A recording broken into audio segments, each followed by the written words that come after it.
ध्वनिर्वर्णापदं वाक्यमित्यास्पदचतुष्टयम् यस्याः सूक्ष्मादिभेदे वाग्देवीं तामुपास्महे।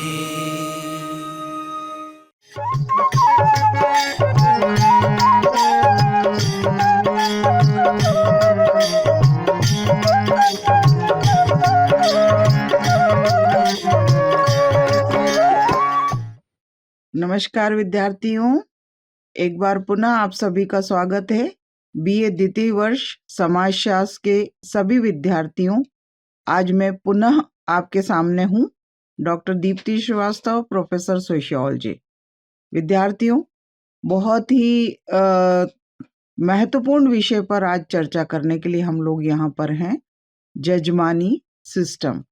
भारतीय सामाजिक परंपरा में जजमानी सिस्टम वर्षों तक एक बहुत महत्वपूर्ण आर्थिक सामाजिक व्यवस्था रही है, जो विशेष तौर पर जाति व्यवस्था से जुड़ी रही है। इस जजमानी सिस्टम ने उस समय समाज को संगठित किया जब हमारे पास न स्पेशलाइजेशन होते थे, न कोई विशिष्ट डिग्रियां होती थी, न समाज के संगठन का कोई वैज्ञानिक ज्ञान हुआ करता था। आज भारतीय परंपरा, गौरवमयी परंपरा ने इस व्यवस्था को जाति व्यवस्था के साथ साथ इजाद किया था, जिसमें कि जहां समाज एक और 4 वर्णों में बटा रहता था, वहीं पर उनके व्यवसाय भी जन्मगत होते थे और जन्मगत होने के साथ साथ एक विशिष्टता प्राप्त होते थे।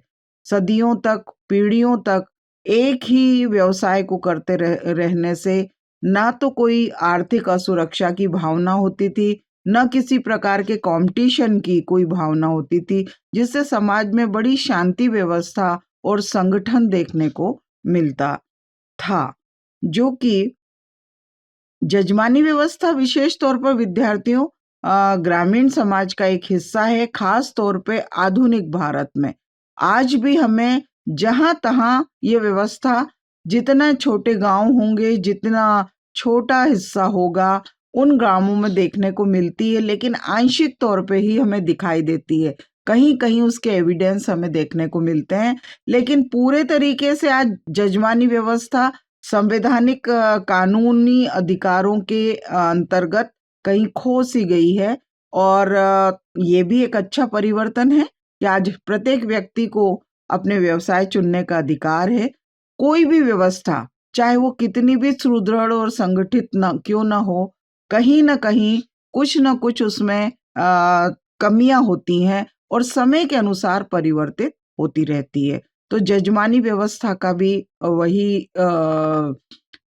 वही परिदृश्य है कि पहले किसी समय में जब विशेषताओं के जमाने नहीं थे, औपचारिक शिक्षा नहीं थी और हमारा समाज बहुत ही प्रारंभिक रूप में हमें देखने को मिलता था, गौरवशाली जाति व्यवस्था के माध्यम से उसके साथ साथ कदम से कदम मिलाकर चलती थी, जिससे समाज के सभी सदस्य जो किसी जाति विशेष के होते थे, एक विशिष्ट व्यवसाय करने के साथ साथ एक विशिष्ट जीवन शैली अपनाते थे, एक विशिष्ट स्तर होता था उनका, समाज में ओहदा होता था, और जिससे कि वो अपना जीवन यापन संगठित तौर पे करते थे।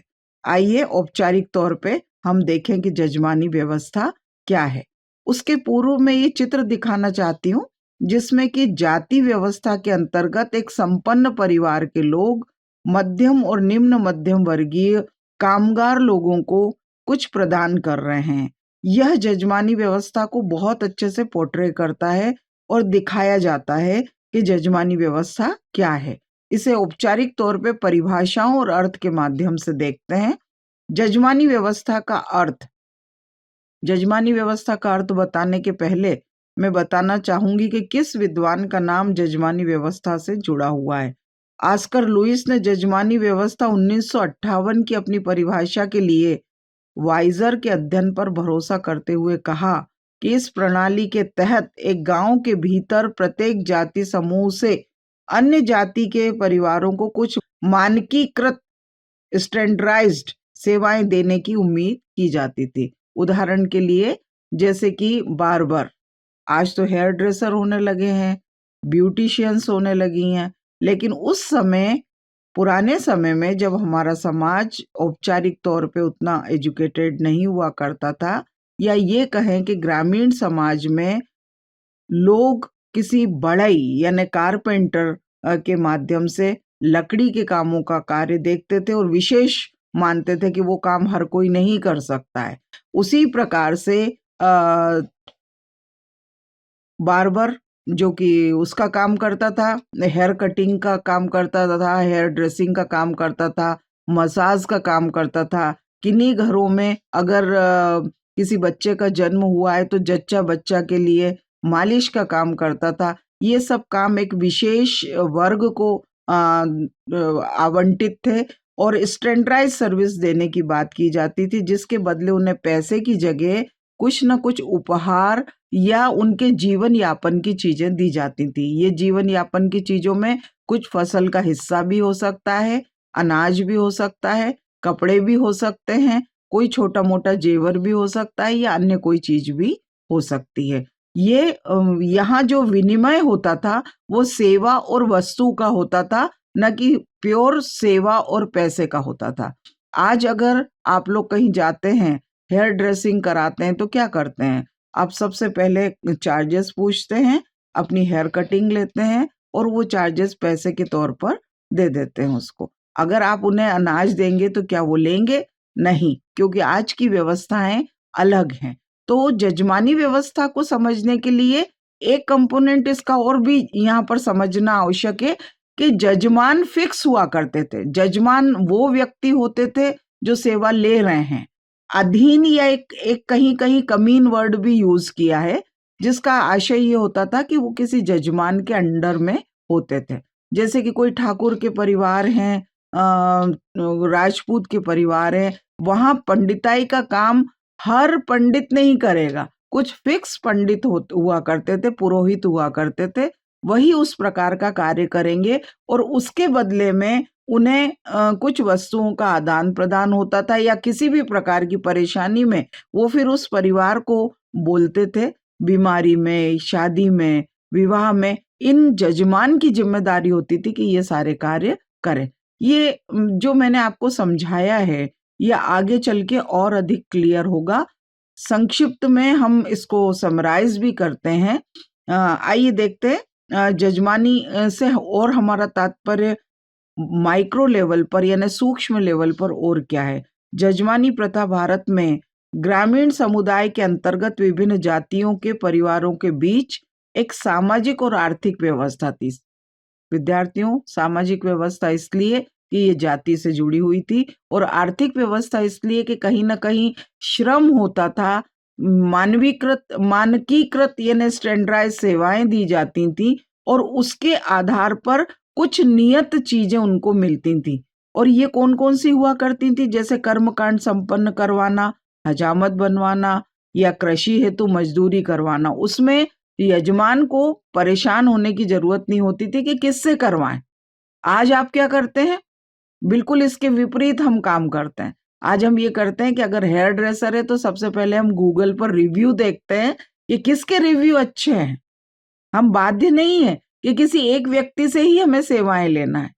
ये बहुत बड़ा परिवर्तन देखने को मिलता है। तो आज के परिदृश्य में अगर आप जजमानी व्यवस्था को देखते हुए चलेंगे तो आपको ये समझ में आ जाएगा कि जब हमारा समाज बहुत ही ज्यादा कौशल विकास नहीं कर पाया था, तब परंपरागत तौर पे ये कौशल को सहेजा गया, समेटा गया।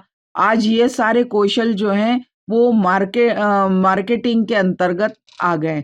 जैसे ब्लॉक प्रिंटिंग का काम, बुनाई का काम, या अन्य दूसरे काम, रंगाई का काम, ये सारे मार्केटिंग के दौर में स्पेशलाइज्ड होते चले गए हैं।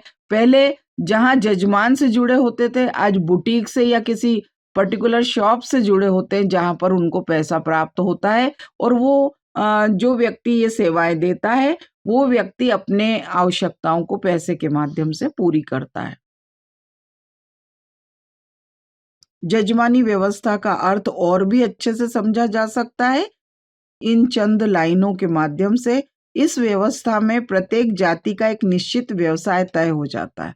ब्राह्मण, क्षत्रिय, वैश्य और शूद्र। ब्राह्मण अगर ब्राह्मण है तो भी वो कार्य करता है, वो पुरोहित का कार्य करता था।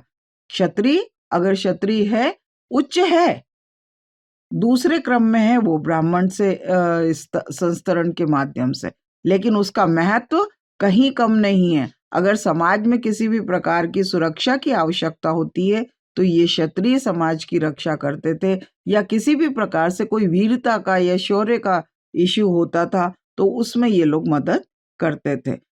ये व्यवसाय, यह विशेषता पीढ़ी दर पीढ़ी हस्तांतरित होती रहती थी।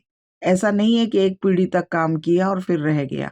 चूंकि पीढ़ी दर पीढ़ी हस्तांतरित होती थी, इसलिए स्पेशलाइजेशन, इसके माइक्रो लेवल के का जो ज्ञान होता था, जो विशिष्टता होती थी, वो विशिष्टता भी बरकरार रहती थी। जजमानी व्यवस्था परंपरागत भारतीय ग्रामीण समाज की एक प्रमुख विशेषता रही है। तो जब भी जजमानी व्यवस्था आए, चाहे वो यूपीएससी की हो, चाहे पीएससी की हो, चाहे कोई भी यूनिवर्सिटी की एग्जामिनेशन हो, भोज यूनिवर्सिटी की एग्जामिनेशन हो, आपके लिए ये जजमानी व्यवस्था समझने के साथ साथ ये बात समझना है कि ये हमारी भारतीय गौरवशाली परंपरा रही है।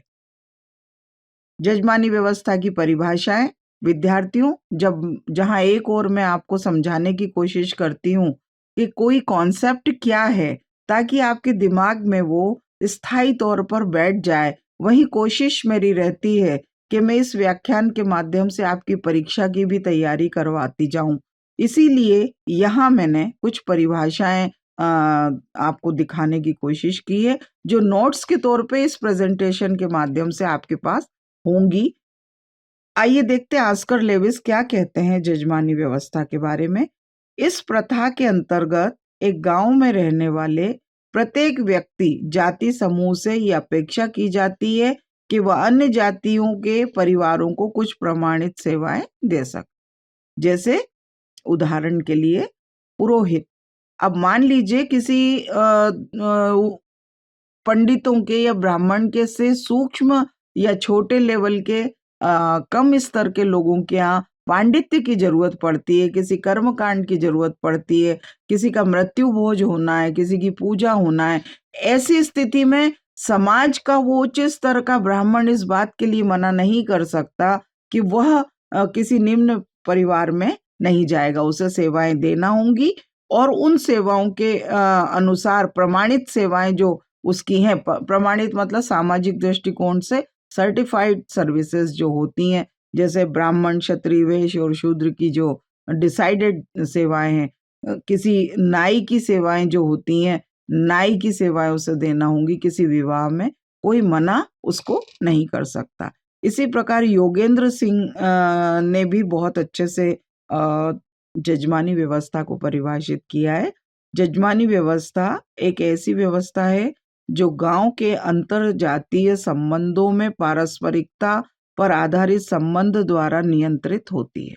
एक बहुत ही खूबसूरत बात डॉक्टर योगेंद्र सिंह सामने लेके आए कि जहां एक और हम कहते हैं कि 4 वर्ण हैं, उच्चता एवं निम्नता का क्रम है, ब्राह्मण, क्षत्रिय, वैश्य और शूद्र एक साथ खाएंगे नहीं, एक साथ एक दूसरे में विवाह नहीं करेंगे, जहां ये वाली चीज देखने को मिलती थी, वहीं सोशल कोलैबोरेशन इनका बहुत भयंकर और बहुत सशक्त होता था। वो सशक्तता को डॉक्टर योगेंद्र सिंह ने अपनी परिभाषा में बताया है कि जजमानी व्यवस्था एक ऐसी व्यवस्था है जो गांव के अंतर जाति मतलब एक जाति से के दूसरी जाति से संबंधों में म्यूचुअल कंट्रोल के ऊपर आधारित रहती है। अगर कोई पंडित मना करता है तो कोई उनके हम आपके यहाँ कर्मकांड नहीं करेंगे, तो नाई भी अपने कार्य के लिए मना कर सकता है, या कोई बढ़ई भी मना कर सकता है, मजदूर मना कर सकता है उसके यहाँ जब उसे आवश्यकता होगी। तो ऐसी स्थिति आती ही नहीं है अगर एक दूसरे का परस्पर नियंत्रण बना रहता है और जजमानी व्यवस्था अच्छे तरीके से कार्य करती रहती थी। तो ये हमने देखा बच्चों कि योगेंद्र सिंह ने ये परिभाषा दी है कि इनका जिसका मूल ये है कि म्यूचुअल परस्पर नियंत्रण बना रहता है। इसी प्रकार रेड्डी ने भी जजमानी व्यवस्था को परिभाषित किया है। उन्होंने कहा है कि जजमानी व्यवस्था में परंपरागत रूप से एक जाति का सदस्य दूसरी जाति को अपनी सेवाएं प्रदान करता है। ये सेवा संबंध पारंपरिक रूप में शामिल होते हैं। जजमान परिजन संबंध कहलाते हैं। देने वाला परिजन और लेने वाला जजमान, ये संबंध कहलाते हैं और ये एक दूसरे को आदान प्रदान करते हैं। ऐसा नहीं होता है कि एक व्यक्ति सेवा लेता रहे, दूसरा व्यक्ति सेवा देता रहे, ऐसा नहीं होता। ये परस्पर होता है और एक दूसरे से वस्तुएं और अन्य उपहार तो शामिल होते ही हैं, लेकिन आवश्यकता पड़ने पर वो अपनी स्थिति को भी संभाल के रखता है और अपने कार्य को दूसरे को प्रदान करने में तत्पर रहता है। इसी प्रकार ड्यूमा ने भी जजमानी व्यवस्था को परिभाषित किया है। जजमानी व्यवस्था वंशानुगत व्यक्तिगत संबंधों के माध्यम से, इन्होंने जजमानी व्यवस्था के ड्यूमा ने दूसरे पहलू को छुआ है। उसके इनके अनुसार ये व्यवस्था वंशानुगत है, क्योंकि जाति भी वंशानुगत होती है। एक परिवार में जन्म लेने से ही जाति निर्धारित होती है, इसलिए ये वंश के ऊपर आधारित होती है कि किस वंश में आपने जन्म लिया है। व्यक्तिगत संबंधों के माध्यम से श्रम विभाजन को व्यक्त करता है। यह आर्थिक प्रणाली के साथ सांस्कृतिक अभिव्यक्ति भी है, जहां एक और समाज व्यवस्थित है, काम की आवश्यकता पूरा करती है, वहीं कल्चरल कंपोनेंट या कल्चरल एक्सप्रेशन भी है। ये व्यवस्था हमें किसी अन्य देश में, किसी अन्य संस्कृति में देखने को भारतीय संस्कृति के अतिरिक्त नहीं मिलती। इसलिए ये एक सशक्त भारतीय नॉलेज सिस्टम है जो बहुत ही काम की होती है। मोर और लेस हम लोग आधुनिक समाज में भी वही करते हैं। यहाँ कोई डॉक्टर अगर उसे मकान बनाने की आवश्यकता है तो वो एक आर्किटेक्ट से संबंध करता है, लेकिन यहाँ चूंकि क्षेत्र विस्तृत है तो उसको हम एग्जैक्टली जाति जजमानी व्यवस्था नहीं कहते, वो कमर्शियल सर्विसेज के रूप में होती हैं। लेकिन गांवों में एक ही स्थान पर लंबे समय तक रहने की वजह से खानदान इसके साथ जुड़ जाते हैं और कई परिवार पीढ़ी दर पीढ़ी चेंज होते रहते हैं, लेकिन ये व्यवस्था चलती रहती है। ये वो 4 जातियां हैं, ब्राह्मण, क्षत्रिय, वैश्य और शूद्र। अब यहाँ ब्राह्मण क्षत्रिय को सेवा देता है, वैश्य ब्राह्मण को सर्विसेज देता है, शूद्र सभी को सर्विसेज देते हैं और सभी शूद्र को सर्विसेज देते हैं। तो इस प्रकार से जो मैंने पूर्व की परिभाषाओं में बताया कि विद्वान ये कहते हैं कि म्यूचुअल नियंत्रण रहता है, उसी प्रकार से ये नियंत्रण की व्यवस्था होती है। आइए विद्यार्थियों, मुझे उम्मीद है कि आप समझ गए होंगे इन परिभाषाओं के माध्यम से कि जजमानी व्यवस्था क्या है। जजमानी व्यवस्था में विभिन्न जातियां शामिल हैं और आवश्यकता पड़ने पर एक दूसरे को परस्पर अपनी स्टैंडर्डाइज सर्विसेज या प्रमाणित सर्विसेज उपलब्ध कराती हैं और साथ ही एक दूसरे को मदद करने का कार्य करती हैं, जिससे सबका जीवन सरल हो सके, आवश्यकता पूर्ति हो सके। इसके साथ साथ ये एक सांस्कृतिक पैटर्न का भी निर्माण करती हैं। जजमानी व्यवस्था की विशेषताओं की अगर बात करें, जो कि हम ऑलरेडी कर रहे हैं, लेकिन आइए इन परिभाषाओं के आधार पर कौन सी विशेषताएं निकल के आती हैं। विद्यार्थियों, एक मैं आपको ट्रिक बताना चाहती हूँ। इस युक्ति से न केवल अगर मान लीजिए आप विशेषताएं भूल जाते हैं, रट्टा मारने की जरूरत नहीं है। परिभाषाओं को समझने की कोशिश करिए और परिभाषाओं को समझने की कोशिश के साथ आप देखेंगे कि उन परिभाषाओं में से ही विशेषताएं निकलती हैं। जैसे योगेंद्र सिंह ने कहा है कि परस्पर नियंत्रण कंट्रोल होता है, म्यूचुअल कंट्रोल होता है या परस्पर नियंत्रण होता है। ड्यूमा ने कुछ और विशेषता बताई है, ऑस्कर ने कुछ और विशेषता बताई है। तो इस प्रकार से विशेषताएं सारी अपने आप ही निकल आती हैं और बस हमें उनको समझ के समझाने की जरूरत होती है उदाहरण के साथ।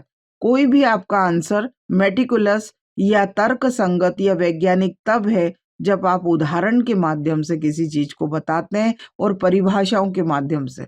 ज्यादातर विद्यार्थी ये समझते हैं कि समाजशास्त्र में केवल आपको समाज के बारे में बताना है और केवल मनगढ़ंत ज्ञान से आप इसको वो कर लेंगे, उच्च अंक प्राप्त कर लेंगे, तो ये संभव नहीं है। तो यहाँ हम चर्चा कर रहे थे जजमानी व्यवस्था की विशेषताओं की। देखिए, इसकी सबसे पहली विशेषता होती है सामुदायिक संगठन में सहायक। उच्च जातियां, नीची जातियां, सभी को एक दूसरे के ऊपर निर्भर रहना पड़ता है। जब निर्भर रहना पड़ता है तो कोई भी किसी को शक नहीं करता है और किसी भी तरीके से एक दूसरे को अवॉइड करने की या इग्नोर करने की, उपेक्षित करने का कार्य नहीं करता है। इस प्रकार से समाज में संगठन सुदृढ़ बना रहता है और लोगों की एक सामूहिक इच्छा होती है, कलेक्टिविटी होती है, जिससे कि सामुदायिकता की भावना विकसित होती है, जो हमारे समाज को सुदृढ़ बनाने का और संगठित रखने का कार्य करती है। मानसिक सुरक्षा। मानसिक सुरक्षा यानी कि व्यक्ति को मालूम है कि अगर उसे काम, जैसे आज अगर कहा जाए कि कोई काम करना है तो व्यक्ति बड़ा परेशान होता है कि किससे संपर्क किया जाए। हालांकि अब आईटी सेक्टर ऐसा है जिसके माध्यम से बहुत सारी चीजें अवेलेबल हैं, सबके रेट्स अलग अलग हैं, सबका लेवल अलग अलग है, लेकिन ग्रामीण व्यवस्था में जब जजमानी व्यवस्था अपने सशक्त रूप में चल रही थी, तब ये चीज देखने को मिलती थी कि जजमानी व्यवस्था में जीवन यापन का तरीका व्यक्ति का वही हुआ करता था, अपने परंपरागत कार्य, तो उन्हें ज्यादा इधर उधर भटकने की आवश्यकता नहीं होती थी और यह नहीं सोचना पड़ता था उसे कि कौन सा व्यवसाय करेगा, कौन सी एग्जाम देना है उसे, वेदर मतलब वो लोग सच में सेलेक्ट होंगे कि नहीं, उन्हें वो पोजीशन मिलेगी कि नहीं। चूंकि उस जाति में जन्म लिया है इसलिए निश्चित ही उन्हें वो स्थिति मिलेगी और उस स्थिति के साथ ही वो अपना जीवन यापन करेंगे, इसलिए मन लगाकर जो उनका परंपरागत पेशा है उसमें कार्य भी करते थे। शांति और संतोष की भावना लोगों में, आज हम आधुनिक समाज में देखें तो सुसाइडल रेट बहुत ज्यादा बढ़ते जा रहे हैं, कंपटीशन बहुत बढ़ता जा रहा है। अभी फिर अर्थव्यवस्था पे आपने देखा, ट्विटर पे इतने सारे एक्सपर्ट्स को, आईटी एक्सपर्ट्स को रिमूव कर दिया है, फेसबुक से हटा दिया है। कई लोगों और दूसरी न्यूज आ रही हैं जिससे आर्थिक मंदी का दौर आ गया है, आने वाला है और कुछ समय चलेगा की खबरें हमें सुनने को आए दिन मिलती हैं। इस तरह की कोई व्यवस्था उस समय नहीं होती थी। व्यक्ति निश्चिंत था कि जितना उसे मिलना है अपने कार्य में उतना ही कार्य मिलेगा, उसको अपना जीवन यापन करना होता था, जीवन यापन शांति से होता था। तो समाज के सदस्यों को और जजमानी व्यवस्था के सदस्यों को शांति और संतोष की भावना का उपहार मिलता था जजमानी व्यवस्था के माध्यम से। स्थायी संबंध जो होते थे वो टेम्परेरी नहीं होते थे, स्थायी होते थे। पैतृक संबंध होते थे, पीढ़ी दर पीढ़ी चलने वाले संबंध होते थे।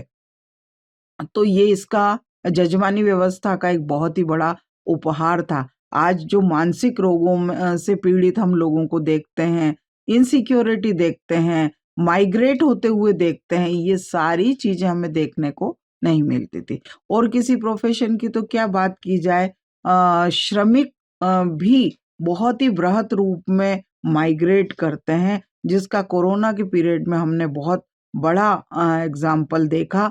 बहुत बड़ा नुकसान हमारे देश को उठाना पड़ा। कई लोग किलोमीटर तक अपने पैदल जा जाकर अपने घर से दूर आ गए थे, जो लोग रोजी रोटी को कमाने के लिए बहुत दूर दूर तक जाकर उन्हें वापस अपने परिवार का चेहरा देखने को मिला और वो आत्मीयता देखने को मिली। व्यवसायिक आधार रहता, सामाजिक आधार है, लेकिन फिर भी प्रत्येक जाति का अपना एक व्यवसाय होता है, इसलिए व्यवसायिक आधार भी हम कह सकते हैं कि यहाँ व्यवसायिक आधार होता है और जजमानी व्यवस्था में। और इसके लिए जजमान सेवा प्रदाताओं को आवश्यक वस्तुएं, अनाज, वस्त्र इत्यादि प्रदान करता है। चूंकि जाति का निर्धारण पेशे से होता है तो दूसरी जाति का व्यक्ति उन कार्यों को नहीं कर सकता, इसलिए किसी भी प्रकार की प्रोफेशनल राइवलरी और किसी भी तरह का कंपटीशन वहाँ देखने को नहीं मिलता, जिससे कि लोग कूल और रिलैक्स रहते हैं, अपना काम दक्षता से करते हैं सामने वाले व्यक्ति को भी बहुत दक्षता से काम मिलता है।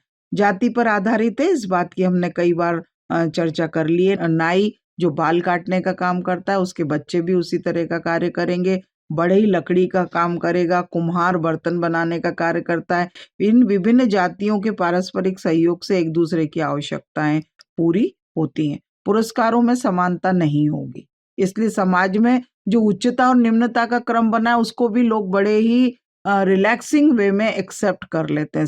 सेवकों का कार्य, बढ़ई को जितने पैसे मिलेंगे नाई को उतने नहीं मिलेंगे, पुरोहित को उतने नहीं मिलेंगे, या रक्षा करने वालों को उस तरीके के पैसे या उतना पुरस्कार या पारिश्रमिक नहीं मिलेगा। तो इस प्रकार से बहुत ही रिलैक्सिंग वे में सब काम चलता था। एक धनी जजमान के यहाँ धोबी, नाई, नायन, अन्य सेवकों को अच्छा उपहार वस्तुएं प्राप्त होती हैं, लेकिन अपेक्षाकृत किसी गरीब के यहाँ, अगर इसका मतलब ये नहीं है कि वो लोग किसी गरीब के यहाँ अपनी सेवाएं नहीं देंगे, उन्हें वहां भी सेवा देना है और वहां सेवा देकर उन्हें जो प्राप्त होगा उसे संतोषजनक तरीके से उसको रखेंगे। पारस्परिक कर्तव्य बोध और अधिकार मीन्स आज जो संविधान के माध्यम से सिखाया जा रहा है कि आपके मौलिक अधिकार हैं तो मौलिक कर्तव्य भी हैं, लेकिन कर्तव्य कोई मानने को तैयार नहीं होता। लेकिन जजमानी व्यवस्था में फंक्शनल रूप में, क्रियात्मक रूप में ये वाली बात बताई जाती है कि पारस्परिक कर्तव्य और अधिकार दोनों ही एक दूसरे के सिक्के होते हैं और इनको करना आवश्यक है। तो इस प्रकार से विद्यार्थियों, हमने देखा कि जजमानी व्यवस्था एक बहुत ही स्ट्रॉन्ग सामाजिक, सांस्कृतिक, आर्थिक व्यवस्था है जो विशेष तौर पे भारत में ही पाई जाती थी, भारतीय संस्कृति में ही पाई जाती थी और भारतीय समाज की पहचान है। हम ये नहीं कह सकते कि पूरे तरीके से विलुप्त हो गई है, लेकिन एजुकेशन के प्रभाव के चलते आज संवैधानिक अधिकारों के अंतर्गत प्रत्येक व्यक्ति को स्वतंत्रता, समानता और गरिमा का अधिकार है, जिससे वो किसी भी प्रकार के पेशे का चुनाव कर सकता है। कोई भी एक कम वर्ग का व्यक्ति या निम्न वर्ण का व्यक्ति भी जाकर परंपरागत कार्य कर सकता है। परंपरागत कार्य को छोड़कर अपरंपरागत व्यवसायकों का चुनाव कर सकता है अपनी योग्यता के अनुसार। संविधान के समक्ष सब समान हैं, लेकिन ये जजमानी व्यवस्था अपने आप में उस समय की एक बहुत ही महत्वपूर्ण व्यवस्था थी जब हमारे समाज में कोई विशेषीकरण नहीं हुआ करता था। तो मुझे उम्मीद है कि आपको जजमानी व्यवस्था पूरे तरीके से समझ में आई होगी और इसमें प्रश्न की जो संभावना बनती है वो ये बनती है कि जजमानी व्यवस्था क्या है, इस पर एक निबंध लिखिए। तो आपको इसकी कुछ परिभाषाएं याद करना और विशेषता याद करना, और इन परिभाषाओं और विशेषताओं में आपको ये याद रखना है कि जजमान कौन है और अधीन या परिजन कौन है, और कुछ गांवों के उदाहरण भी आपको देना है। जैसे उत्तर प्रदेश में या कहीं पर जजमानी व्यवस्था का हमें रूप ज्यादा देखने को मिलता है, आज भी कुछ गांवों में मिलता है, उनके उदाहरण आपको देना है। रामपुर में आज भी हमें देखने को मिलती हैं। आप अपने भी आसपास के किसी गांव को देखेंगे तो आप देखेंगे कहीं ना कहीं कोई ना कोई व्यवस्था इस प्रकार की होगी। जैसे खास तौर पे पुरोहित, हम फला परिवार के पुरोहित ऐसा कहते हुए दिख जाते हैं। जैसे फैमिली डॉक्टर्स होते हैं ना, उसी तरीके से ये व्यवसाय जो परंपरागत थे वो भी उसी तरीके से पाए जाते थे। तो मुझे उम्मीद ही नहीं, पूरा विश्वास है कि जजमानी व्यवस्था आपको समझ में आई होगी। और यदि आपको इस व्याख्यान के अतिरिक्त भी आपको जजमानी से संबंधित कोई चीज समझ में नहीं आती है, कोई बात या तथ्य समझ में नहीं आता है, तो आप मेरे नंबर 9425608248 पर SMS भेजकर बात कर सकते हैं। विद्यार्थियों, आप सभी से निवेदन है कि कॉल ना करें, सिर्फ SMS भेजें और मैं उसे अपनी सुविधा अनुसार देखकर आपका रिप्लाई करने की कोशिश करूंगी। धन्यवाद।